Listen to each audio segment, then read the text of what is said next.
Ryan Reynolds is one of those, actors, or one of those people who is more of an entrepreneur.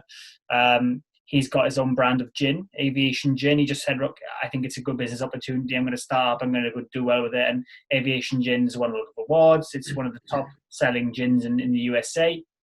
So the guy knows how to run a business. I think it was actually quite funny the other day when it was announced that he was going to be taking over Wrexham. The story goes there's a guy out in Wrexham somewhere who invites lots of fans around to his house. For house parties after the game, Ryan Reynolds has obviously gone by the house, left a case full of aviation gin. Yeah. Said, I'll be back to claim this when we have the house parties after the game. So that is a touch of class from Ryan Reynolds. And if you're a Wrexham fan, then I think we must be going on here 12, 13 years now. They dropped out of the Football League, and when they first went into the conference all those years ago, you thought, yeah, they'll climb straight back out of that, and they haven't really got close. I think they've challenged playoffs a few times, but they really haven't got close to doing it. So it would be nice to see them, get back in the big time.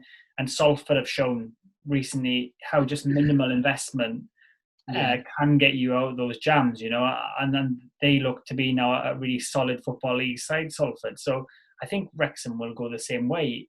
Ryan Reynolds has obviously said he wants to make them a global force.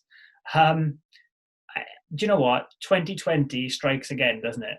Yeah, it does. It does. It's just, I don't know. I was trying to think of a word to describe it earlier on, but it's been such a strange year that I don't know how to describe it.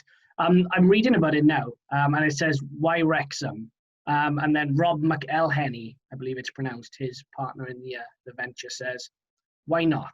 So let that be the theme for 2020. If anybody says, why you? We'll say, well, why not? Yeah, that's a great answer to give. Why Wrexham? Why not? Why me? Why not? That's what you should say. And do you know what? They come across as great guys. Like you said, they've got the aviation gin. I follow the captain on Twitter, bootlegger himself, Mr. Pilsner, and he was the biggest icon at Wrexham till Ryan Reynolds came along. It's a closer tie now than it is with anybody else, but those two together on social media, it has to happen. I'm going to throw it out there now. Ryan Reynolds, aka Deadpool, aka Van Wilder, aka Detective Pikachu, and the captain, the bootlegger, they need to come together for some sort of video. They've got to do something because it's too intriguing for it not to happen.